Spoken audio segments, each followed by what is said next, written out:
Greetings, salutations. Welcome back. This is the incredibly, creatively, and appropriately named Query and Schultz program here on the ISC Sports Network. My name is Jake Query, and might I add, apparently I am the thin and svelte Jake Query because Derek Schultz, when I sat down, Derek, what's the first thing you said to me? We sat down, what's the first thing you said? Okay, Just a matter of minutes ago. You look thin. Uh-huh.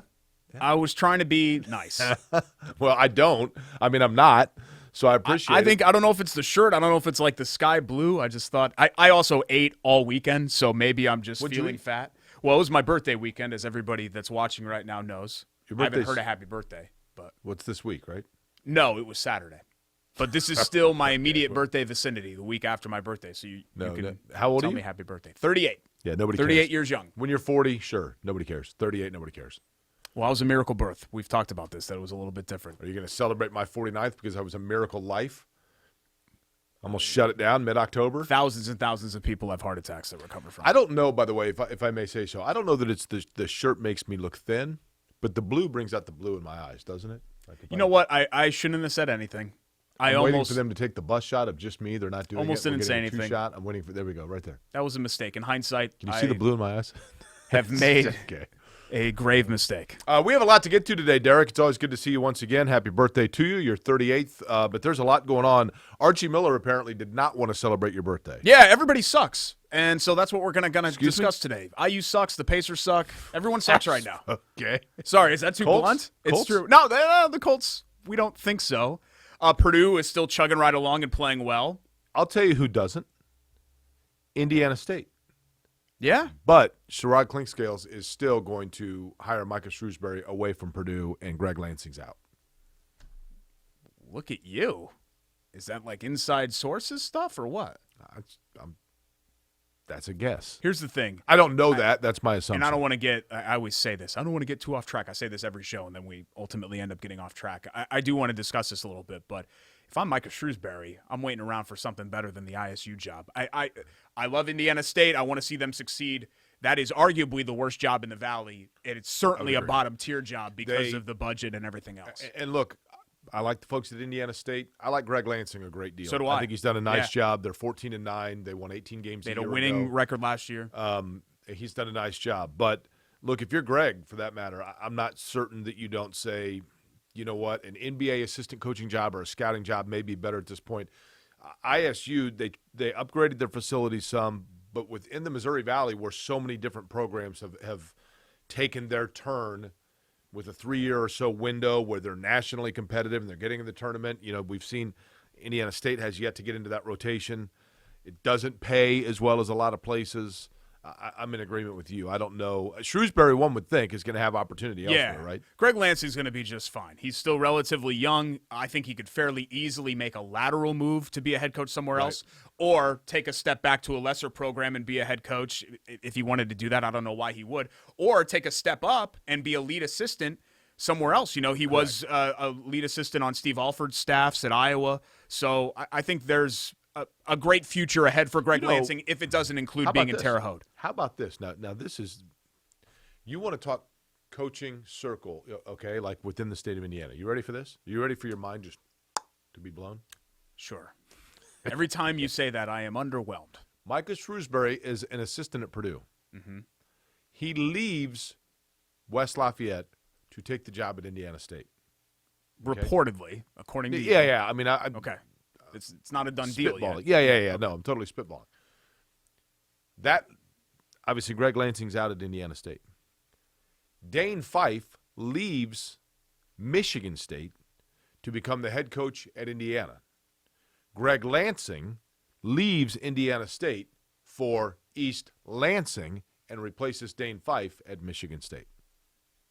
Do he and Izzo have any kind of connection? I mean, they've both been around forever. I'm just going because his name's Lansing. I'm assuming they. No idea. And I don't think Dane Fife's leaving Indiana to come to Michigan, or leaving Michigan State to come to Indiana. But Indiana. Oh, I think if Dane Fife was offered that job, he would walk from Lansing to Bloomington. I don't agree with that. I mean, I don't disagree with that. I don't know that Dane, and I love Dane Fife. Mm-hmm. I know that you're friends with Dane Fife. I don't know that. It's very curious to me. I think Dane Fife is going to be either a home run or you're going to go, In other words, Dane Fife with the Indiana job is either going to be the guy that you say, man, kudos to Indiana for having the wherewithal to go out and they got their guy and he's going to be there 25 years, or they're going to say, boy, they really took a chance. Yeah, it's hard to see that just being okay. You know what I mean? Correct. It feels like it's going to be the extremes. But I will say this about Dane, and I'm not a big you have to hire an Indiana guy. I don't believe that. If they feel Dane Fife is the best guy for them, then great.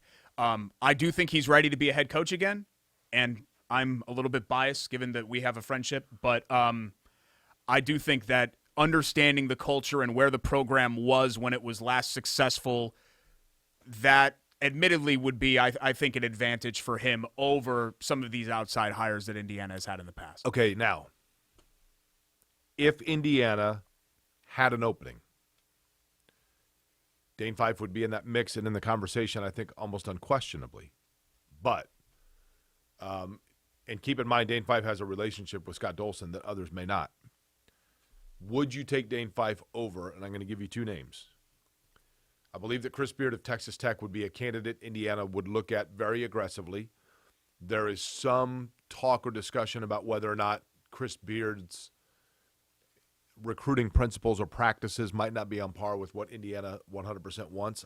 I don't have personal information or knowledge of that, but I've heard rumblings as such that Indiana might have a concern there. But he can flat out coach. If Chris Beard, if you had to choose between Dane Fife, Chris Beard, and I understand, Heath, Don, you guys are going to mock us, but you have to. If things are not going well in Boston, and I have no idea what the relationship is with Danny Ainge, Brad Stevens, etc., if there was an inkling of a chance that Brad Stevens had an interest in coming back to college or was going to be out at Boston, you've got to entertain it. In other words, I know it sounds crazy to mention Brad Stevens, and everybody says, well, Brad, Indiana fans of Brad Stevens, get over it. I understand that. I'm not saying Brad Stevens would even have an interest at this point. But if you are Indiana, you absolutely have to make sure he does not before you do anything else. Would you agree? Of course. No, I would not take Dane Fife over those guys because they're already established, and Dane's not. Chris Beard's been to a championship game, for God's sake, and has established track record of head coaching success, as has Stevens, and then, of course, what he's done with the Celtics. So that's no offense to Fife. It's just those guys are more established. So I would obviously rank those Stevens 1, Beard 2, Fife 3, and I think any person would rank them the same way. But I am interested this time around, Jake, because we're just getting further and further removed from Indiana being a blue blood program where every time we do this coaching search, Indiana's lost a little bit more prestige and a little bit more prestige and a little bit more prestige. It's still a great job. It is. It's a great job. It's arguable how great of a job it is, but it's still a top 20 job to me in the country. You know what? As much as we critique Archie Miller or Tom Crean, you know who seemingly has been given a pass on all this? Fred Glass? Yes. Yeah. Fred Glass, and look, Fred Glass did some very good things when he was at Indiana, obviously, and I will give him a ton of credit. Moving on quickly from Kevin Wilson, as soon as he realized there was an issue with Wilson making injured players practice, allegedly, and things like that, and saying he's out. Kudos to him for that. But Fred Glass, to me, was a little bit too much fanboy in certain areas. All of the non-revenue sports he elevated, no question. Baseball being a huge one. Women's basketball was a disaster. Women's basketball, he's done. And now they're unbelievable. Correct. So he gets credit for that. But Indiana is a big one big program school. You're right. And he completely blundered it. I mean, first off, from bringing Crean out at the football game, arm up, extension for 7 years. That ended up biting him because there was a buyout. And then Archie Miller, you give him this. He was too knee-jerk. Well, we've had one good year, and it looks great, so here's a ton of money, and here's a ton of commitment, and now you're stuck again. My understanding is there are Indiana donors that are willing to write a check if that's what it takes. And Indiana, I don't think that there's anybody that is saying to the athletic department at Indiana, this guy's got to go, and I'm going to write a check to make it happen. I don't think that's taking place. I think there are some people that are saying, this is the guy I think should have the job, and if money is the only thing holding you back from being able to go get him, let me know and we'll come up with something. Yeah, that makes sense. Now, I do think where we sit today, Indiana plays tonight, don't they? Or the Pacers play tonight, maybe. I think the Pacers might. Someone's listening to this, Derek. Might play tonight. Well, we're taping this on Monday. Right. I think the Pacers might play tonight. I'll look at the schedule again. But if Indiana, Jake, loses out, which they very well could do, at Michigan State and at Purdue, and then loses their first game in the Big Ten tournament, and they finish 12-15, that's not survivable to Archie Miller to me. If this team goes 12-15, you have to fire him. Period. You have to. It's year 4. There's no way that this team is bad enough. We can sit here and argue all we want about how talented Indiana is. That's not a 12-15 basketball Does he get a pass, though, because of the fact that not only is it a COVID weird year, but also because that changes the finances on the revenue available because you haven't sold a football ticket? No, because did you get new shoes? Yeah, those are cute. Those are nice. What yeah, they're just Pumas, but they're very colorful. Wait, hang on. Aren't you limber? Yep. See. Did you get the red shoelaces come with it, or where did you get those exactly? I got them on something called the internet. Yeah. Those are nice. Did you get Puma.com or Zappos? No, this was through Brad's Deals, which is a third-party vendor. Brad's Deals. Yep. And I typed in a promo code. What was the promo code?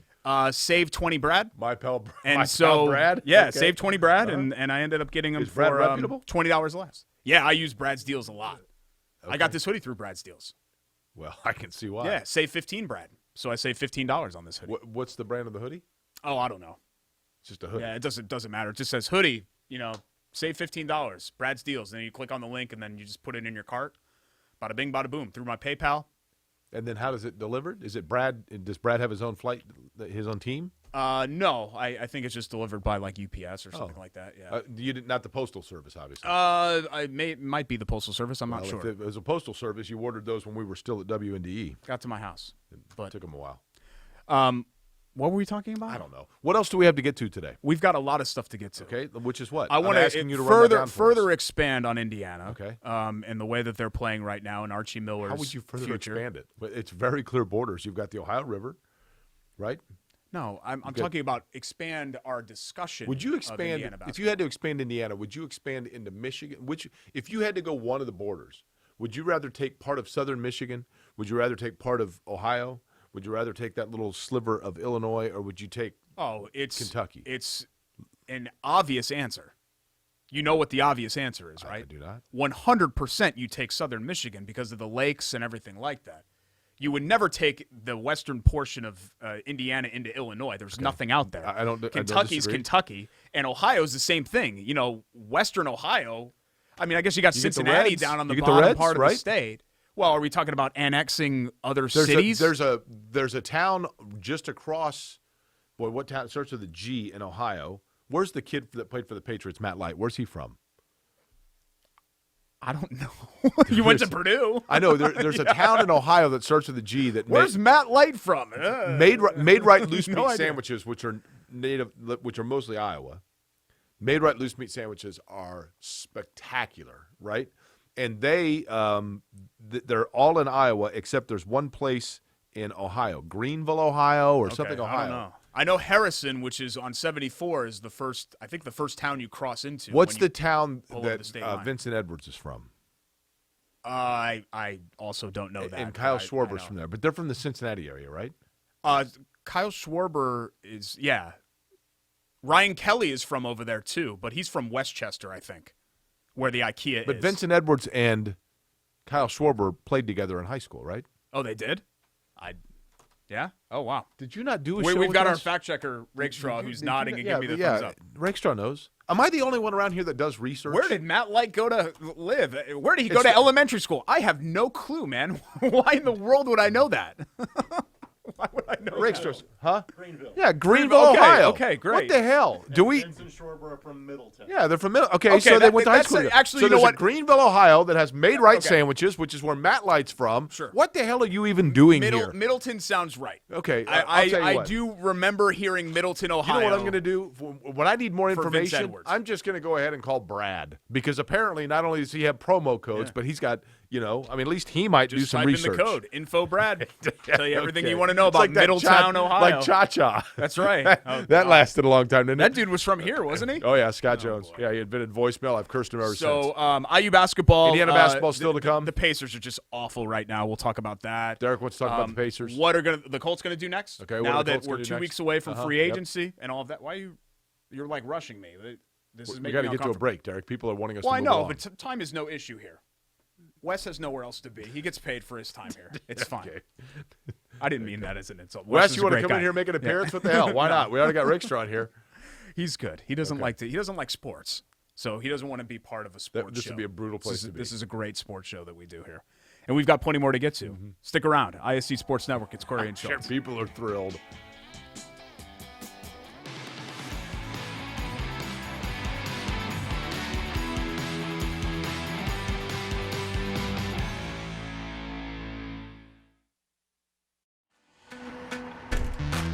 We're a different breed, aren't we? While others rest, we choose to work. Where others are content, we stay hungry. They may not see us coming, but we know exactly where we're going. You won't rest until you succeed. Neither will we. You can't get enough of them. You can't get enough of us. Good one, J-Man. This is the worst scandal. This might This even is be worse than steroid. Not so fast. Are you going to watch the XFL? I'll probably watch a little bit of it. You want to go through and pick some games? No, I don't. No, I don't. I really don't. Indiana dairy farmers provide us with safe, pure foods for our tables. A responsibility that takes intuition, resolve, and determination to make sure their milk is good for you and delicious to taste. Their connection with our community runs deep, passed down through the generations, ensuring that milk is always available at your store. It's not easy being a dairy farmer, but the rewards have special meaning when you can feed Indiana's families every single day. Learn more at winnersdrinkmilk.com. Oh my God! We are ripping fast today. And how hard can it be, right? These are now selling for about $3,500. So we're back to our old ways of pulling rocks. Act like idiots on camera, open cards, and talk about the hobby.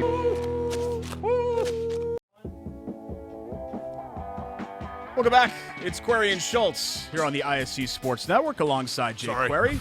I'm your host, Derek Late Schultz. getting back in. I'm just going to pretend like nothing's happening. You know what, Derek? Here's the thing. When we do this show, I slide out every once in a while during a break, and I slide back in, and sometimes I don't make it. But, the time constraints are tough on me. You have the bladder But of a 90-year-old. If you were somebody who was wanting to go ahead and finish your education or maybe just start a new career, get a degree, those time constraints are not an issue if you have WGU, because Indiana's largest online accredited university, Derek, bottom line is they work with the flexibility of when you need to get your things done, right? Can you study to be a urologist with WGU Indiana? 'Cause Probably. somebody really should look and see what the issue is with you having to go to the bathroom all the time. What do you mean? You can't even hold it. This show's like an hour and 20 minutes long, and you're never able to Let me tell you actually something. hold Let me tell you it. something. I'm 48 the years show. old. I'm almost a half a century old, okay? Yeah. This No, I kinda, know you're old. This kind of energy, okay? This kind of energy that I bring to this program, that doesn't just come naturally. That comes courtesy of 36 ounces every morning of caffeinated beverages. And that's before like 11. I'm just making sure it's not coming courtesy of a UTI, so you probably should get that checked out just to be absolutely It's sure. caffeinated cranberry juice, actually. Takes Oh, care of it good. for me. Yeah. Does that work? Have we confirmed that? Or is that one of those things like, Sprite and saltines for the flu? You can find out, actually, if you take a urology class. That's right, through yes. WGU Indiana, WGU.edu, right? They will educate you That at is correct. WGU.edu. Ambition never rests. A little bit more on Indiana here. They're 12-12 as they head into the final week of the season. Most projections have them out. The last look I looked at bracketology this morning, it had been updated since Saturday morning. So Joe Lunardi entering the weekend still had Indiana as one of his last four in, which is incredible to me.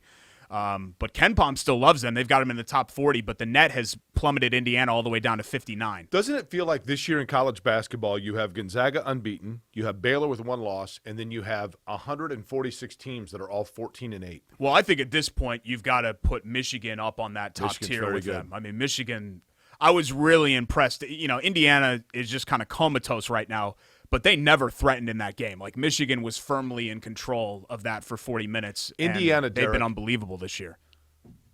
And look, I don't mean to slight Purdue, which we've got to talk about because it's impressive what Matt Painter's done this year. But if we're talking about Indiana, Indiana's guard play has just been terrible. Look, at times does Al Durham have a decent game? Sure. At times does Robert Finney show capability? Sure. At times has Armand Franklin been the one player who shows from the backcourt some improvement from one to the next, or from last year to this? Yes. But as a whole, Indiana's guard play has been terrible, terribly inconsistent. They can't shoot from the outside. They're not great free throw shooters. Christian Lander, I mean, for crying out loud, we're literally turning the calendar towards March before he finally gets to hitting multiple field goals, 2-point field goals for the year. He plays at a pace. Clearly, he's more comfortable than what Indiana is playing.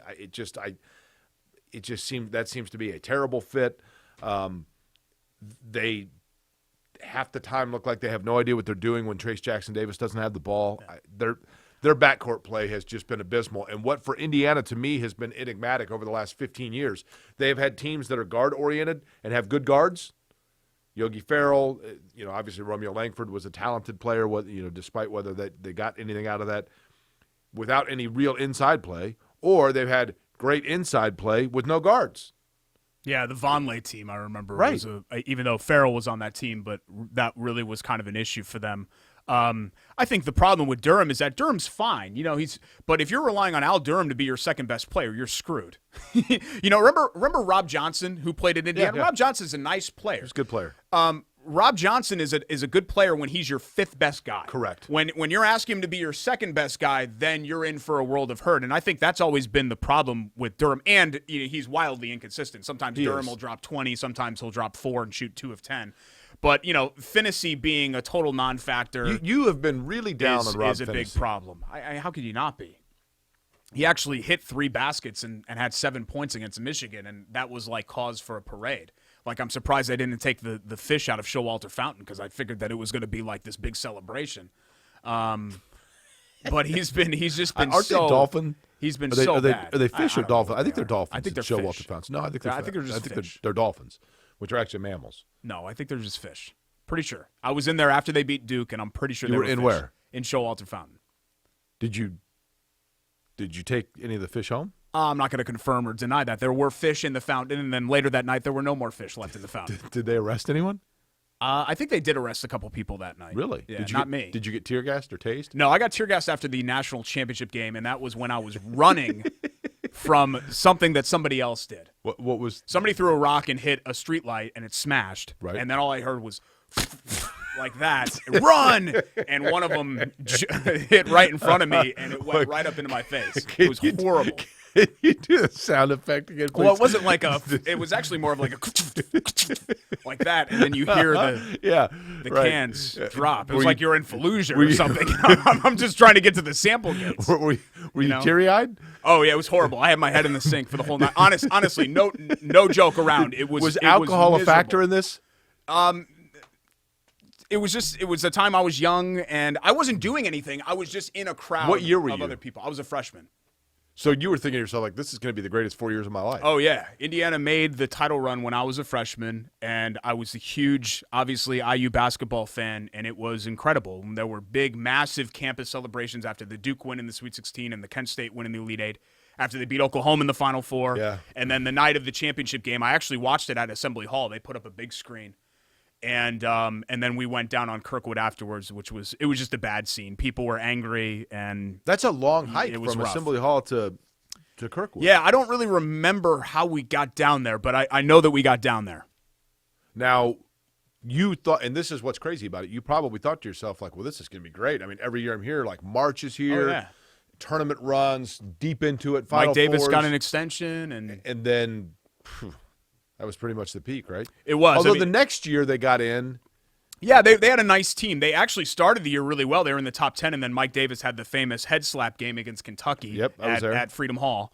And then that season, they had a 9-game losing streak, I think, in the middle of the season around the not the Challenger, the Columbia explosion. That's right. Against They're supposed to play Louisville. Louisville. And they ended up losing that game. Or did they play that game and it They just wasn't on they television, did end right? up, yeah. The CBS took it off television, but that was Tom Coverdale, Kyle Hornsby, and Jeff Newton's senior year, and it was a decent team. But they made it into the tournament, right? Oh yeah, they won a game, and then they lost to Pitt. They won the 7-10 game against Alabama, and then they lost to Pittsburgh as the number 2 seed in a game that wasn't close. So was that DeJuan Blair? This was before that. Really? Yes. Are you positive? Yes. You're certain? Yes. There's no question. in DeJuan your Blair mind. was more like 07, 08, around there. This was 2003. Who was the star of that Pittsburgh team? You know what? I don't remember. Are you positive DeJuan Blair was not on that team? No. Okay, I'll have to look that up. They had a guard. Pitt had a guard who was pretty good, but I don't remember who it was. I'll have to look that up. What else are we talking about? I'm going to look that up. We got to get back to People are so happy that they tune in right when I'm starting to look at my phone to research let's talk about Pitt, something happy. Because I could ask Brad. Let's talk about something happy with college hoops because Purdue is playing what looks like their best basketball of the year. They've only lost 2 games over the last couple of weeks, and it was 2 games that really both of them they should have won. The Minnesota game they absolutely should have won that they let get away, and then the Maryland game was kind of a coin flip game that they ended up losing. But Brandon Knight. Yeah, that's it. Julius Page. Julius Page was a good player too. Was Brandon Knight? Jerron Brown. Brandon Siobhan Knight, Troutman. I think, was brothers with Brevin Knight, wasn't he? I believe that's correct. And Brevin played at Stanford. I think that's correct. And was on maybe their Final Four team in like 2000 with like Mark Madsen and that group, or 98 or whatever year that was. Remember, Stanford and Purdue and Pitt had some good teams around that time, and then since then they've kind of Pitt extended a little bit longer than Stanford. I can't remember Stanford being good in the last like 15 years. Right. But around the turn of the century, they had some good teams. By the way, Derek, do we have the breaking news sounder? No, we don't. We're not in our old radio studio. We were fired, I don't know, over a year ago. I'm not sure if this you is knew breaking that. news. I just got it right here, but it will not be by the time this airs. 500 Festival Mini Marathon this year will be virtual. Oh, bummer. So you just got people like tape themselves on a treadmill? Yeah. Not the same. So second year in a row that they've had to bag it, right? Yeah. That's too bad because I'm assuming that's a big moneymaker. The Rev Indy party has been moved from May to July. After the race? Wow, okay. I mean, I guess hopefully with the vaccination schedule and everything like that, the restrictions will be further and further lifted at that point. Correct. But Purdue playing good, and Butler had a nice week. Playing well. Sorry, playing well. Playing good basketball is what I meant to say. Okay. Butler swept their final 2 home games. They beat Seton Hall, and then they beat Villanova. Do you still go to Butler games? No, we decided to let go of the tickets this year. My parents just got their second shots. Right. And So for those reasons. Yeah, we decided. Were you able to how did they do that in terms of They gave you a pass, so you keep all your priority points because we were 3-year season ticket holders, so we'll keep those. Normally, if you would drop off the list, that's it. You don't get to roll over those points, but we're going to roll over those points to the next season when hopefully in 2021, 22, we'll be able to renew as season ticket holders again and get our same seats. It would appear as though right now Purdue is going to be the lone representative in the NCAA tournament from the state of Indiana. With everybody in Indiana in. All the games in Indiana. I'm curious, Derek, about what the attendance is going to be. Are people going to, and I'm not trying to bag on this, and I think it's wonderful for mostly the hotels and some of the restaurants to be able to have this NCAA tournament in the state of Indiana. I mean, if you're going to do it, I'm thankful it's in Indianapolis. Yeah, of course. It's very cool. But do you think many people are going to be traveling in from out of town? I don't know. I mean, I'm asking legitimately. I don't know the answer. We touched on this a little bit last week. I think that there are those high-profile donors that have a lot of expendable income that are going to follow you no matter what. And maybe there are some people that feel like, hey, you know what? I've gotten both of my shots. My wife has gotten both of our shots. We're comfortable with the distancing and the protocols that are in place. We're going to Jake, in all of this, I'm all for people making the decisions that they feel like are best for themselves. Like I'm a big personal freedoms guy. Now, personal freedoms doesn't mean me going into Myers and ripping my mask off and spitting in your face in the frozen food aisle. Like that, not personal freedom like that, but I mean personal freedom like I don't think lockdowns and things like that. I think we're done with that portion of the pandemic. We're still in a pandemic, but I think it's fine to focus on some of the positive things and the steps forward that we've made. And everyone should react accordingly. I'm not telling anybody how they should feel about this. I mean, 25% to me feels a little bit much. I thought part of the reason of putting it all in Indiana was to create a bubble-type atmosphere. But if somebody, if John and Janie Q. Smith, who are big Michigan boosters, feel like they want to come here to see their Wolverines, then God love them. Fine. I guess that's my question. Not whether or not people should, but do you, have you heard? I do do think you that, have yes. friends from Connecticut that if they were UConn fans would, have said like, hey, you know what, we're coming for the tournament? Well, I don't know that many people with that type of spending power, at least not that are my age. my brother-in-law's parents are huge UConn super fans, but they normally stick to that region of the United States when they go to see them. They wouldn't come all the way out here for that. But yes, there will be people that I think, to answer your question, Jake, they'll easily fill that 25% allotment, I think.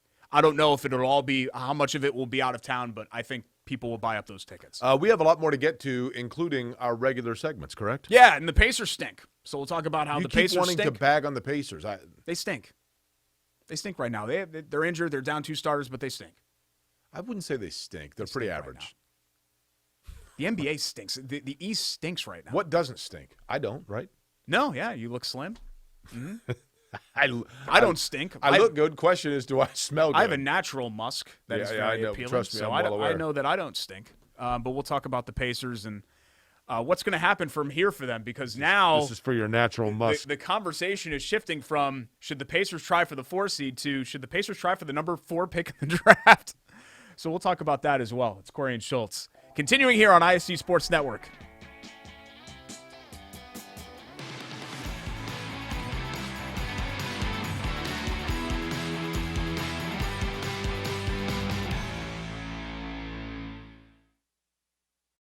Life is on the go. Now your viewing habits can be on the go.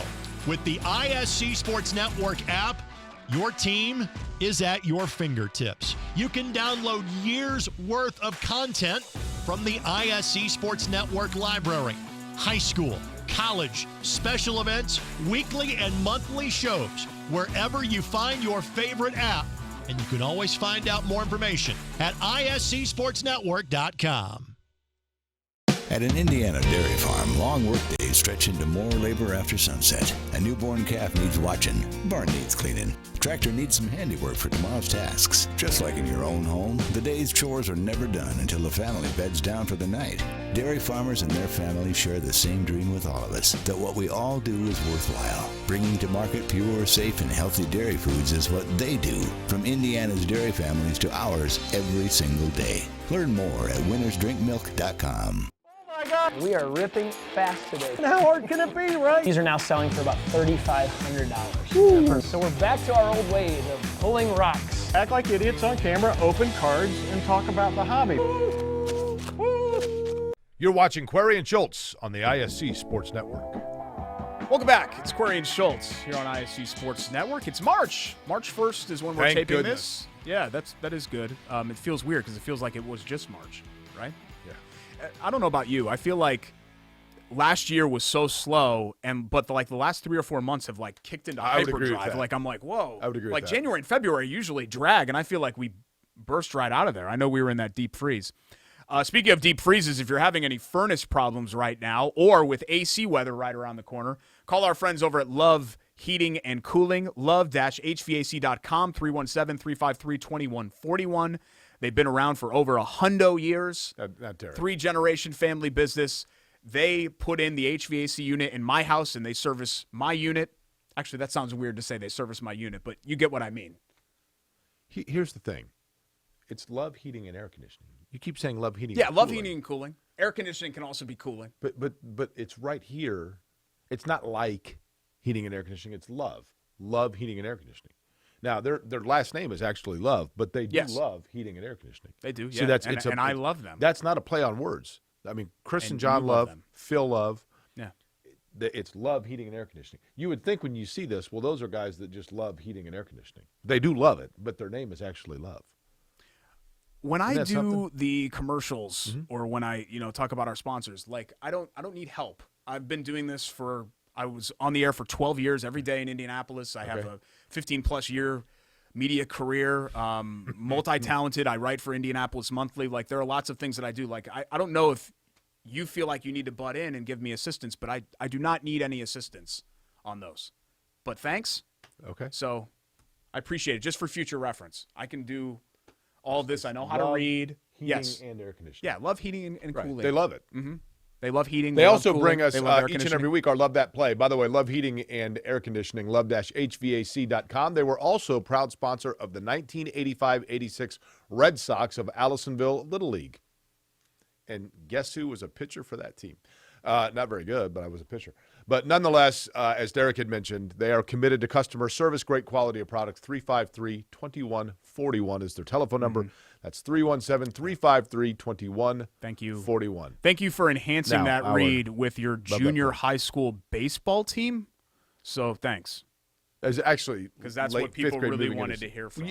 You sit here and talk about your wiffle ball crap all the time. I told you I was trying to get down to business with Love about how they service my unit and they do it well. Okay. We'll have Love That Play here in just a little bit. Let's talk about the Pacers. Okay. If the season ended today, they'd be out of the playoffs. The problem is that a third of the league is between 2 games of 500 right now. Now, the Pacers play the Sixers tonight in Philly.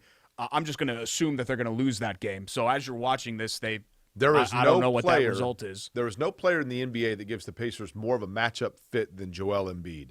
His combination of size, his ability to stretch, they just have no answer for him. Miles Turner, wakes up in the middle of the night thinking about Joel Embiid, and he's in a deep sweat because he's having nightmares. He has been an absolute thorn in the side for the Pacers, as you see Miles Turner right there actually scoring over Joel Embiid, but Embiid has been a really good player against them. Now, the other thing about Philadelphia, Derek, that I think gets overlooked, a lot of people talk about Ben Simmons because he's not a great outside shooter and think that means that he is not an impact guy. He is, because he dictates pace, and he takes the Pacers typically in the past, like in last year, Ben Simmons would create this almost a chaos because he can play at such a high speed and a high rate that forces teams to feel subconsciously like they've got to keep up with Philly's rate of play. And so it takes you out of what you're trying to do, and you become rattled, and it break. The Pacers now are playing at a higher tempo, so that might not be as much a hindrance for them, but Philly's a difficult matchup. But the thing about the East, as you were saying, realistically speaking, the margin between being the 8th seed and the 3 seed is going to be like 2 games forever. So you're right there in the thick of it. You just want to avoid the Pacers. but you feel like are stuck in that 4-5 range. Yeah, normally if you can make the playoffs guy. But just where they've been the last couple of years, and considering that, like, if they got in a series with Brooklyn, Jake, everybody knows they have no chance of winning that series. None. I don't care if you get LeVert and Warren back. You are not beating Brooklyn in a 7-game series. Brooklyn? So, I'm just using them as an example. But you always have the chance that Kyrie Irving might do something really weird. I guess, yeah. So maybe you'll lose the series in 5 games instead of 4. There is that chance that you would win a game in that series. But I think a lot of fans are looking at this saying, we're tired of just treading water here. Maybe it would be better to have our first single-digit draft pick since 1989 and try to build another piece through I would that. like the Pacers right now at home are what, 7-10? Yeah, they've got a winning record on the road and a losing record at home. Pacers have had a winning record at home for 25 straight seasons. Sounds right, yeah. NBA best? Yeah, it's the longest current streak. Don't want to see that snapped. I don't want to see that Really? snapped. That's what you're prioritizing over like the long-term future? You want the Pacers to go 14-13 in home games this year? Yes. I don't care. I'm saying Who cares? if they miss the playoffs, fine. They can tank on the road for all I care. I want them to be 500 at home. Why? It's a really weird thing to like be emotionally invested in. I just think Who cares? I think it's a cool mark. Yeah.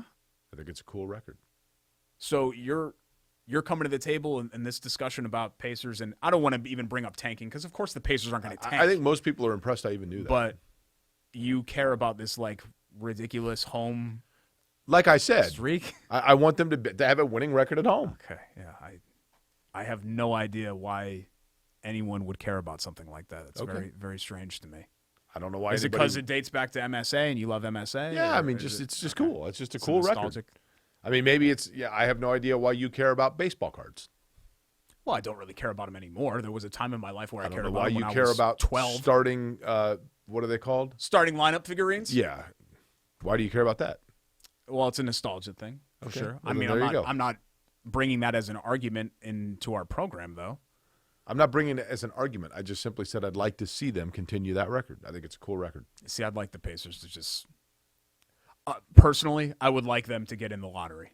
I would like them to just miss and see it. I know they won't, Again, and I'm not tank guy. I don't have a like problem that. with them getting in the lottery so long as the losses that are accumulating that allow that to happen are on the road. Okay, That's all I'm saying.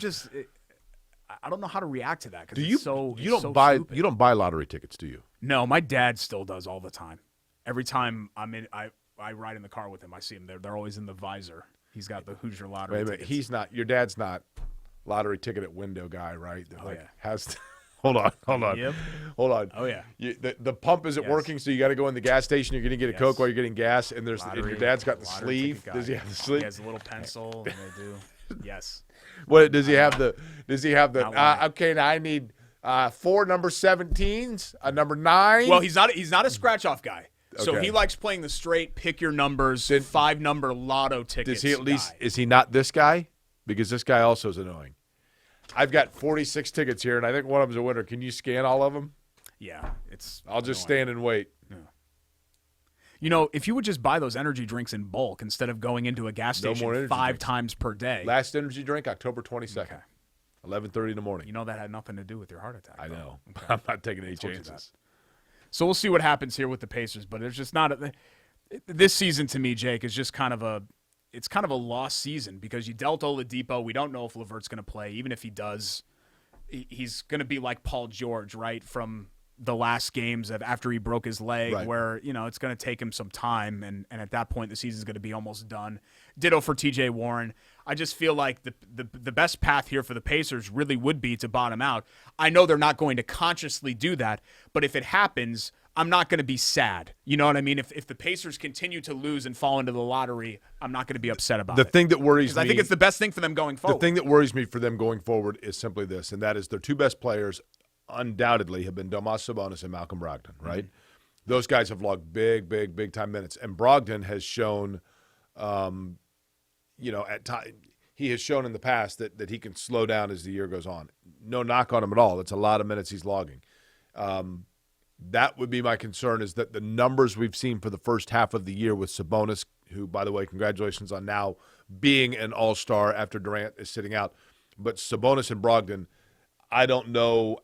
I think it's going to be a challenge for them to maintain the level of play and the numbers they've had the first half of the season. Yeah, I think that's fair. Another reason why it would be nice to see the Pacers with a higher-end draft pick is I kind of want to see what Kevin Pritchard does with it because I think he's done well with the trades. I think he's done well navigating the cap.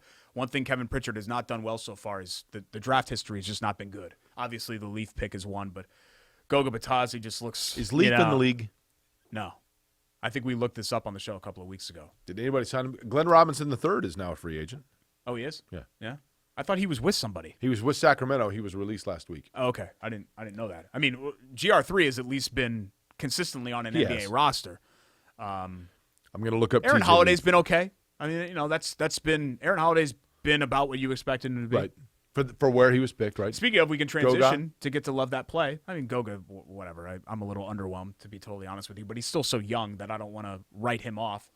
Aaron Holiday is part of my love that play. Is he? Unfortunately, for the second straight week, my love that play is from a player on a team that lost the game. But did you watch Pacers-Knicks the other night? Player on a team. Well, Anthony Edwards' big dunk. Yeah. They lost that game, Yep. right? And he shot like 3 of 20. Correct. Did you watch any of the Pacers and Knicks the other night at the Garden? I did. Holiday threw an alley-oop to Edmund Sumner, caught it with one hand, threw it down. Pretty impressive. And that's my love that play. You don't see a lot of one-hand catch alley-oop dunks. It was pretty sweet. I feel like I like Sumner. I like his athleticism. a good He's player. probably just a big He's the- NBA player. You know but what, though? Sumner's still. done a nice job. Sumner is a good example, Derek, of he's a guy that they targeted. They've been patient with him. He got plenty of time in the G League. And when he has been called upon, he has played well for them. Yeah, they've asked him to be a bit player, Correct. and he's been a bit player. But he's So, done a nice good. job. He's a good You need defender. those guys, yes. Right.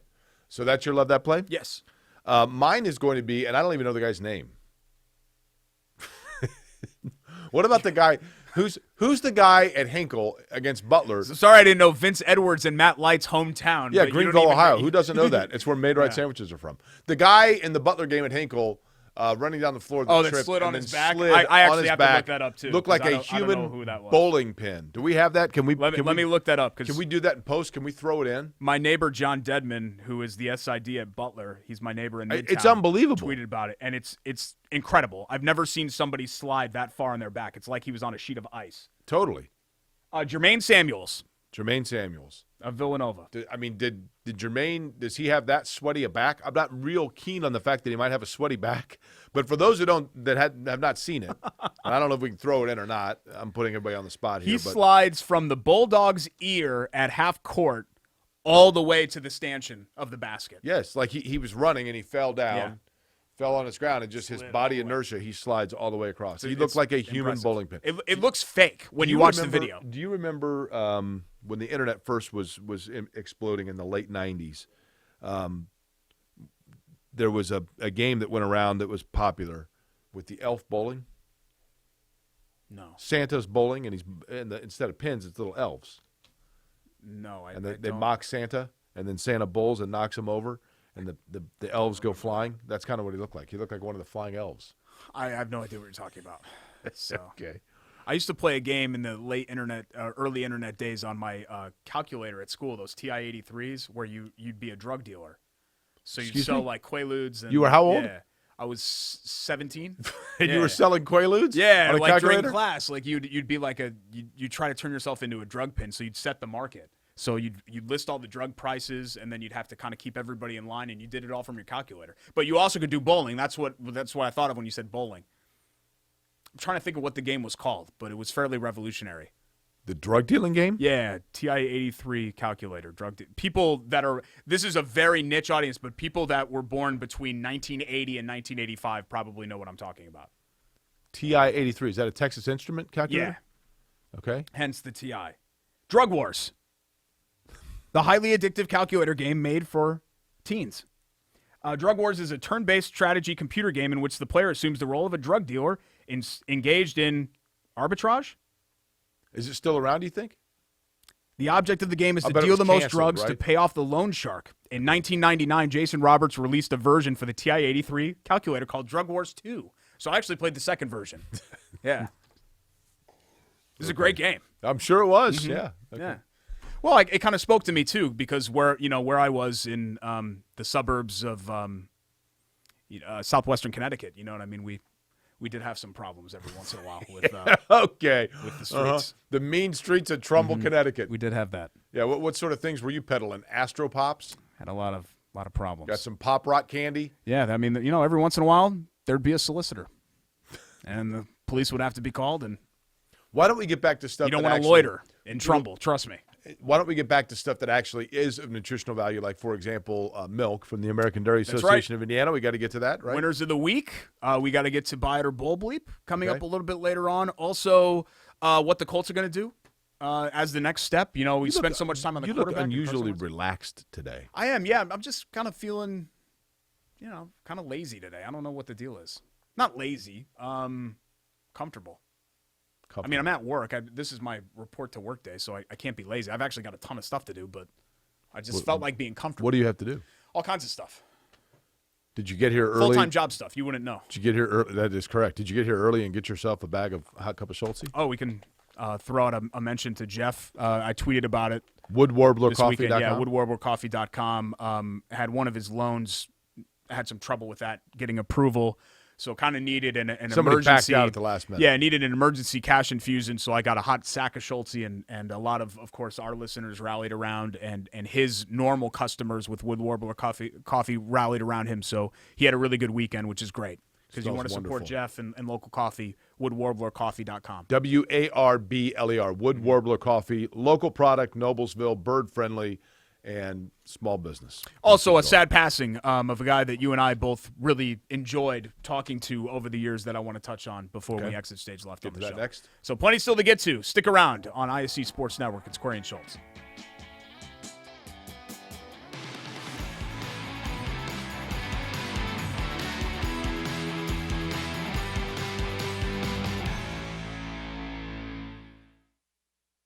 Your life is on the go.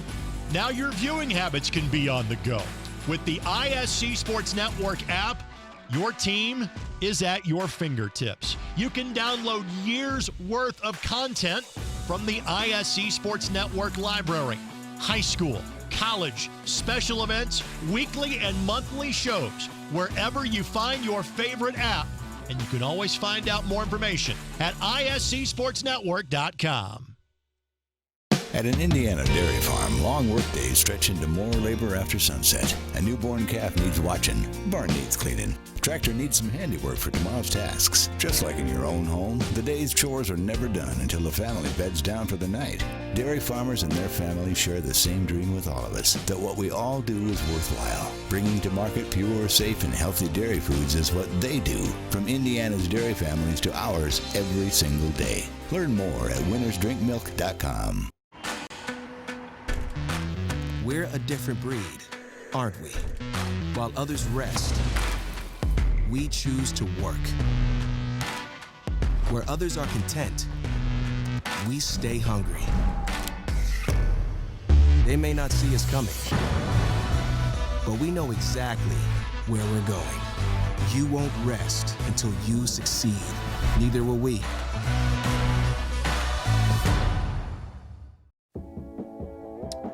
Welcome back to Query and Schultz here on the ISC Sports Network. My name is Jake Query. That is Derek Schultz, and it is time for us to basically fuel our body, Derek, right? That sounds kind of weird, doesn't it? Yeah, we already dropped a servicing my unit, so we should probably we'll grab some of this in post. Jordan will grab some of this and make it sound so good. what we're getting at is with our sponsors here, okay, what we've determined is that you have somebody who's going to service your unit. I'm going to go out and get a urology degree. Yeah. And I'm fueling my body. Should probably go light on the innuendo for the rest of today. Yes. Okay. Do you have the milk facts? Here we go. I'm going to slide it over to you. Okay. So While now, I drink now my I do have the chocolate milk. facts.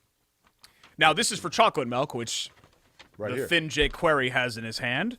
Chocolate milk contains more carbohydrates than looking regular milk. thin today? Is I that think it? you're looking thin today. Sexy? Would you say sexy? Yeah. You will never ever hear me use that word with you. No, Why not? because I just won't. I think it's applicable. Didn't we just say not to do the innuendo and I don't like? think Did you no not hear innuendo me? about that. I Okay. am sexy. And one. No implication whatsoever. That is a flat out statement. I rarely You're say blushing. this. I rarely say this, Okay. and I do want to get all of our sponsors okay. in. Is American Dairy the last one for today? American Dairy Association of Indiana. If you guys are watching this, you can turn this off if you want to. Like, Why would anybody want the to do show's that? probably just not going to get any better. I think from what here. we're going to see is So a if meteoric you want- rise in if you want to viewership leave, when I am actually confessing to my sexiness. if you want to leave and come back next week, I don't blame you. I just want to make sure people know that. 1 8-ounce serving of low-fat chocolate milk has as much calcium as 10 cups of raw spinach, I'm increasingly gray. as much potassium as a banana, and as much vitamin A as 2 boiled eggs. Great recovery nutrition in every glass of milk, whether it be chocolate or I've actually got the full diesel whole milk here as well, which is good. Turn the label out, Derek, so people can see the label. I did. No, you got the label turned towards Well, you. I have to go lefty because the mic's right here, and I don't want to bump it and get. I got milk one time on the microphone Milk. at radio. Milk. On not- the radio, when Jenny came in and from the American Dairy Association Indiana gave us milk, and I spilled it on the mic, and then it smelled like that for months. Milk. Yeah, until I got the mic cover, the fuzzy thing here replaced. Okay. You ready for winners? Yep. My winner of the week, I put it in the prep this morning, so let me make sure that I have it right. Oh, yeah. Another Pacer.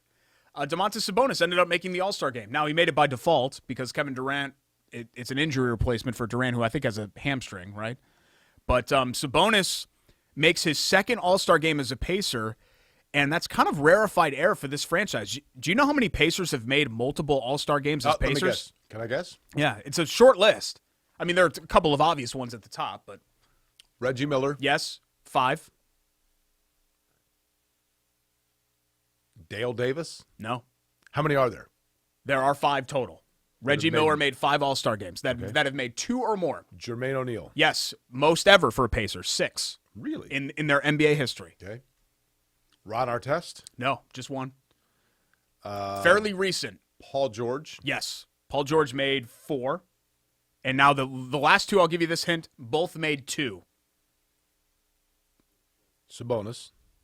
Well, Sabonis is the 6th, so I'm not including him. So you need 2 more players.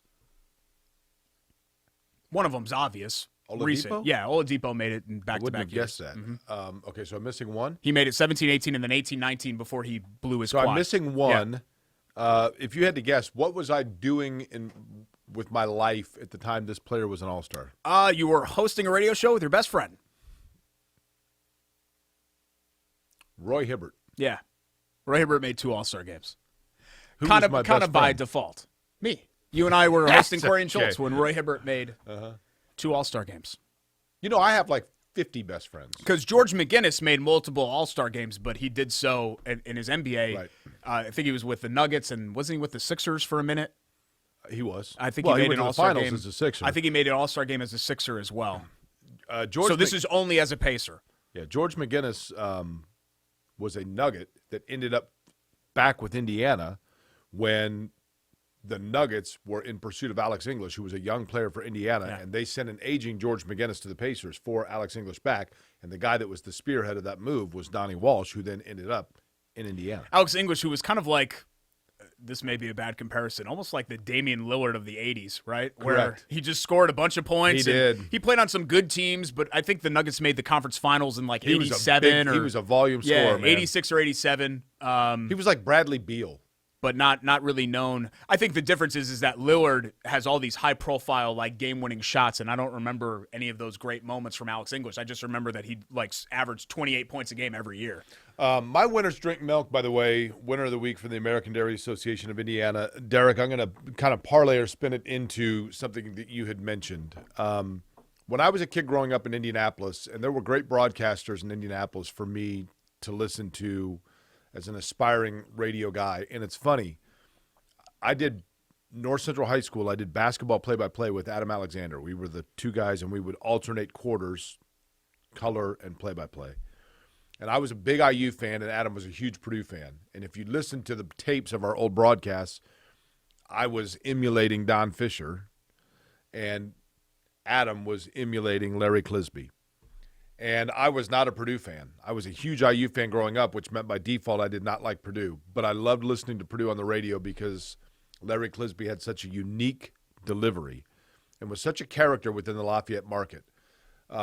It would be disingenuous for me to say that either one of us, Derek, were friends with Larry Clisby or super tight with him. But when we went up to do our radio show at Purdue and would have Cliz on the air, still I think I giggled uncontrollably over one thing he said once more than any other thing of any guest we had when he was talking about pet sitting for a friend. And I said, so you like pets? And he said, I love animals. Humans, not so much. Yeah. He was a complete character. And I just remember he had Crocs on and a fishing hat. He's just, did. You know, you made fun of me for looking casual today. Like, Cliz was super cash all the time. yeah, Larry Clisby was, who of course passed away over the course of the weekend. We found that out after a courageous and lengthy battle with cancer and handing it off at the end of his career towards Rob Blackman, who we know well. But Clisby was a great broadcaster, and he was as loyal can be to Purdue, and Purdue in turn was loyal to him. Matt Painter, when Clisby started to fall out of favor a little bit, Painter basically said, that's going to be my guy, and if I'm the coach, that's going to be our play-by-play guy.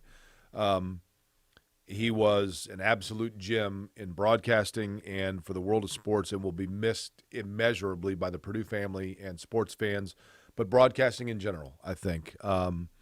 And if you can attack life each and every day the way seemingly, from what I could tell, Larry Clisby did, you're going to be all right. Yeah, and you know what I really appreciated about Larry Clisby was that he wasn't afraid to be open about the fact that he had many failings during his life. You know what I mean? Like when you're in the public eye, like he was for so long, or you know, when you're in the media, a lot of times you are in the public eye. You kind of have to put on this show when the microphones and the cameras are on that this is the person that who you are. And I don't think he was afraid of the fact that, look, I've been knocked down a lot of times. A lot of it was my fault, but I've gotten up every time. Right. And he was proud of that. And I'm glad that later in his life he found peace and sobriety and everything else that kind of came with that. But undoubtedly an iconic voice in Indiana sports, and he'll be sorely missed. Rob Blackman does a wonderful job, and that was a great kind of transition that they had into him becoming the new voice of Purdue basketball. So I know he'll carry on Cliz's tradition well, but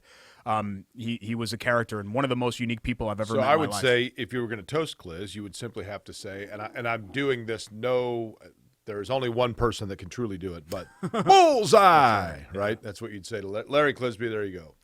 Hey, Knox, sit down. He was great. Great guy. What do we have next? We'll wrap it up with Bite or Bowl Bleep. And I feel like, was there Bite or something Bowl else that we Schultz, were going to talk about today? I don't know. Free agency starts in 2 weeks. Do we want to talk about the Colts today?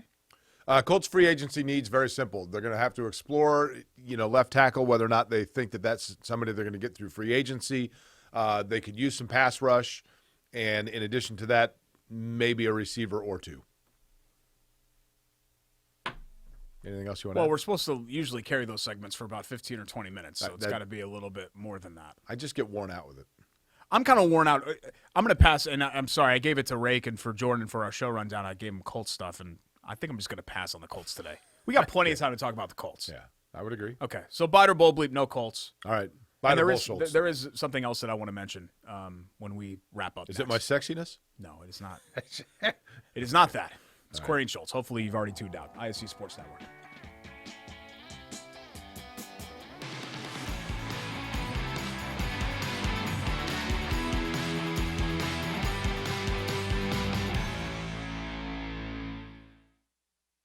At an Indiana dairy farm, long workdays stretch into more labor after sunset. A newborn calf needs watching. Barn needs cleaning. Tractor needs some handiwork for tomorrow's tasks. Just like in your own home, the day's chores are never done until the family beds down for the night. Dairy farmers and their families share the same dream with all of us, that what we all do is worthwhile. Bringing to market pure, safe, and healthy dairy foods is what they do. From Indiana's dairy families to ours every single day. Learn more at winnersdrinkmilk.com. We're a different breed, aren't we? While others rest, we choose to work. Where others are content, we stay hungry. They may not see us coming, but we know exactly where we're going. You won't rest until you succeed. Neither will we.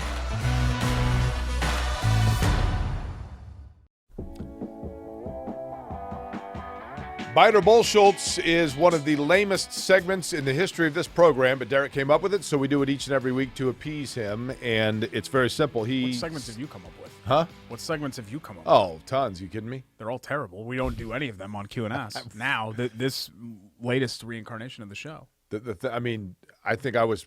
Get to know your listener?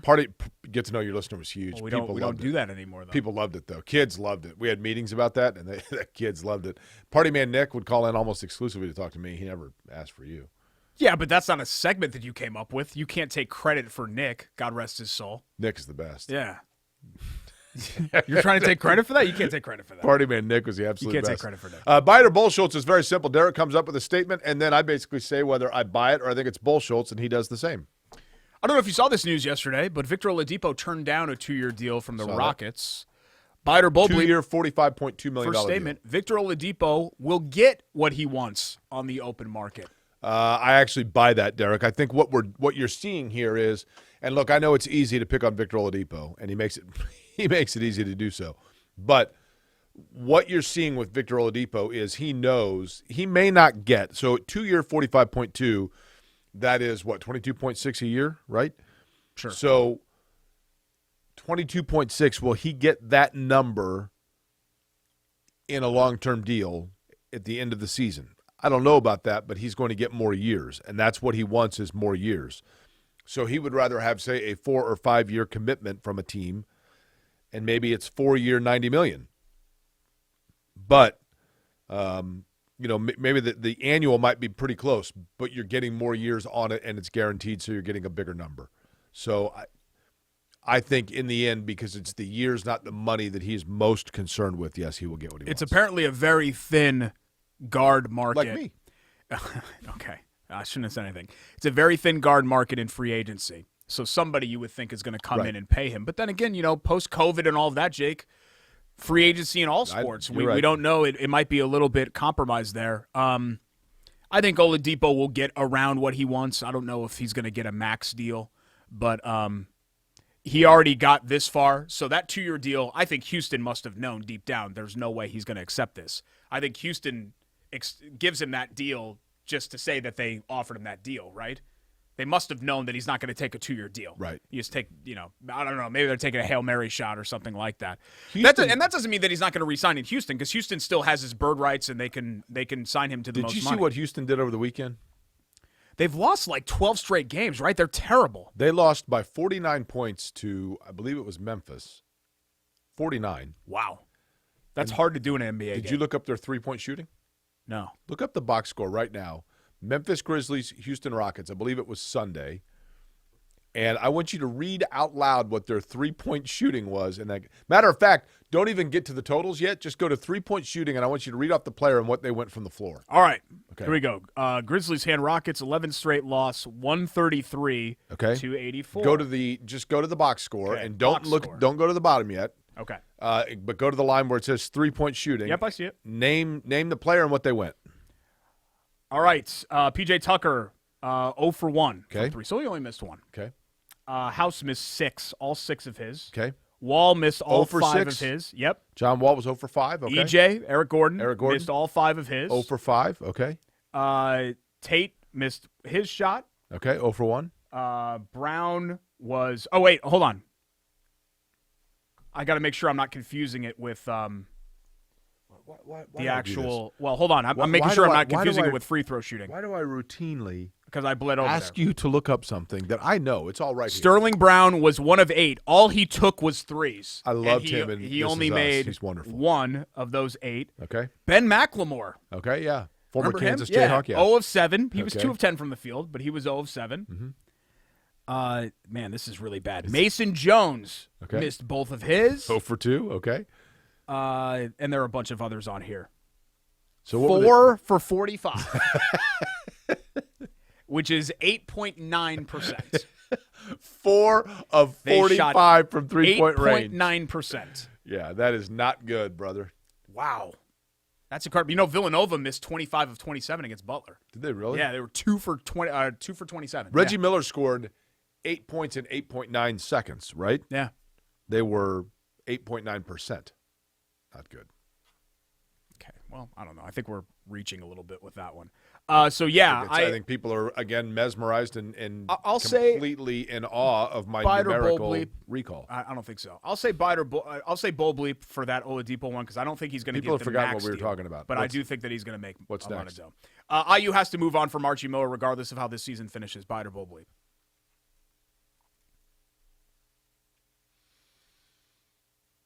Totally dependent upon Indiana needs to do this. Indiana needs to send out the feelers to 3 people.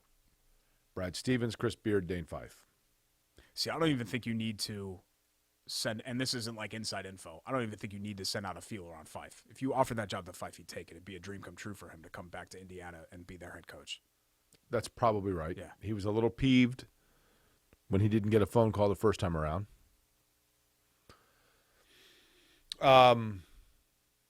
Do they I would say it's bull Schultz that they have to, but I would buy that it needs to be explored. Well, regardless of how the season finishes, if Indiana sweeps this week and then makes the tournament and gets to the Sweet 16, then you bring them back, right? You're right. So, I can't say regardless of the season how the season finishes, but Jake, forever I thought Archie Miller would be back, and just increasingly it just appears like there's been no progress. Like they're worse than they were last year. Give me, in your opinion, Derek, the 4 biggest programs in college basketball, like historically, or just right now, the 4 best programs. Kentucky, Duke, Kansas, Carolina are the 4 best programs. Kentucky hired Billy Gillispie, and it was a disaster. Okay? I'm not saying Archie Miller's a disaster. But when Kentucky knew – it's been close. When Kentucky knew the Billy Gillispie situation was not good, they cut bait, they ripped up the Band-Aid, and they moved on. When Tubby Smith started to slide, Kentucky said, enough's enough. They ripped up the Band-Aid, they moved on. They didn't look back, right? North Carolina. When North Carolina hired Matt Doherty, a Carolina guy, and Matt Doherty moved Dean Smith's office to like the basement when Dean Smith would come in every day and eat his peanut butter sandwich, and he ostracized everybody. Did that really happen? Oh, my God. Yeah. North Carolina said enough's enough, ripped off the Band-Aid and moved on. Did not sit and dilly-dally around. We're done. They moved on. Bill Guthridge, when he was like an interim, so to speak, once it was up, boom, Roy Williams is there. Let's go. Move on. Louisville. I don't know if you said Louisville.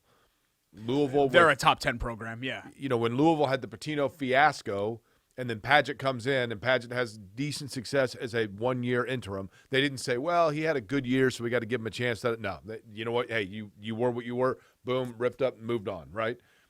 Kansas, when Roy Williams left, what did Kansas do? They went out and they said, who's the best guy? Bill Self was having success in Illinois. He'd been 1 year an assistant at Kansas, 15 years prior to that. They went and said, that's our guy. What's it going to cost? Boom, let's get him. Let's go. There was no dilly-dallying. There was no screwing around. There was no, well, what about this? What about that? If Indiana has decided that they've got to move on from Archie Miller or that eventually they are going to move on from him, then do it now. Get it over with. Go, get aggressive, get the boosters, and sign the check. If you want to be an upper echelon program, if you want to be a top-flight program, if you want to be right there in the UCLA, same thing with UCLA. You can mention a million coaches with UCLA that they've said enough's enough. If you want to be that program, then you quit screwing around. And you act like a big boys. You run with the big boys. You mentioned a name on there that I think would have taken the Indiana job had it been offered to him, and it's worked out well for the other team that he ended up going to, but that's Chris Mack. Remember Chris Mack was talked about as a candidate, and I think he stuck around at Xavier for another year, and then I think this is his third year at Louisville, if I'm not mistaken. Right. Whereas, of course, this is Archie's fourth year. The other guy that I think Indiana missed the boat on, look, I thought Archie Miller was a good hire when it was made. I did. So did a lot of people. I would be completely lying if I sat here and said, I thought he to use the phrase, he checked a lot of the boxes. I thought it was odd that Fred Glass, when he went and got Archie Miller, did not contact any other coach, and that includes Chris Holtmann. Chris Holtmann looked the part. He's a nice guy. He's a good coach. He was having success at Butler. He brought them stability. He checked a lot of boxes as well. He knew the area, and Ohio State is swimming in those riches. I don't know this from firsthand information, but it was strongly implied to me that Chris Holtmann would not have done that to Butler, would not have left Butler for the Indiana job. He left for Ohio State. I think again, I don't know this. The I think optics, he felt like it was it's out of the state. You know what I mean? Right. There's not a lot of cross-pollination there. Whereas in the Crossroads, you're guaranteed to play each other every 2 years. Fair enough. Again, nobody told me that, but it was implied. I at least make Chris Holtmann be the one to tell me that. Because for sure. Because remember, Holtmann carried that into the summer. Like they were about to start workouts when he took the Ohio State job. So he had said no a couple of times before finally saying yes. Would you take, if you're Indiana and you do move on from Archie Miller, not saying they will, if you weren't if you knew, if Fife said, look, I need 2 more years, whatever, if Stevens, if you've got indication, or if you just want to buy yourself time, if you just say, look, we got to get rid of this, it's toxic.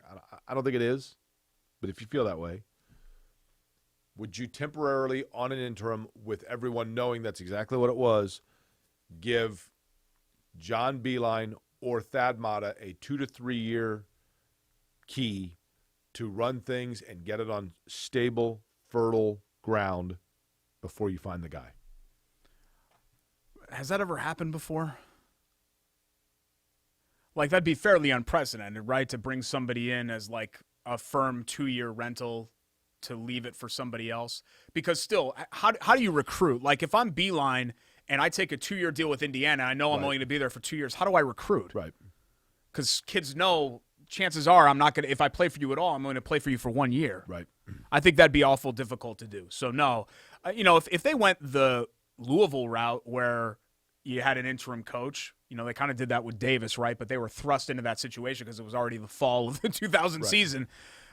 I guess I'd be open to that. But, no, I think you move on from Archie, you pick your guy, you stick with that guy. Is that the last one? Yeah. That's the last bite of bullshit? Well, I had one more, but what was the other one? We can do it. Either Deshaun Watson or Russell Wilson will get traded this offseason. Yeah, I think Russell Wilson might. See, I think Watson is going to. I think the Texans are going to say, we don't want to do this. We gotta just take. They can get. I saw a proposed trade package from the Jets that includes like all of their best young players and like 4 picks, and I'm thinking to myself, if you're Houston and you want to get out of this situation, if that deal was on the table, I'd strongly consider it. And you know how I feel about Deshaun Watson. And boy, poor Watson. You're going to the Jets, which are terrible, and any pieces they have are being shipped out of town. But you know what? If you want out, I know. You want out. This is what you get. You're right. Next week, we will talk. Trust me, I know the feeling. Colts. I felt like we didn't. This is the first show we've ever had where we didn't talk really Colts at all. I have Colts fatigue, Derek. Yeah, so do I. It's March. Yeah. Well, free agency is about to start, so Colts are 24/7, 365 now. Kind of like people's obsession with this program, which you can watch on our YouTube channel, youtube.com/Corey and Schultz, also on podcast form. But go to our go-to, iscsportsnetwork.com, and, of course, ISC Sports Network on Comcast Xfinity Channel 81 every Wednesday night at 7. That Wood or Warbler 6. coffee does smell I got to good. make sure that I get the times right. It does smell good. Woodwarbler.com. I got a whole hot sack coming right to me. Thanks to the crew, Jordan, Wes, Rake, everybody else. Thanks for watching. We will see you next time. That's what Rake is what we know him, but people out there know Greg Rakestraw. Well, he's a coworker of mine now. Okay, Yeah. but he's I have Greg full-time Rakestraw. employment now. Okay. So All right. something that not everyone on this show has. That's right. It's Corey and Schultz. We'll see you next time. IC Sports Network. Bye.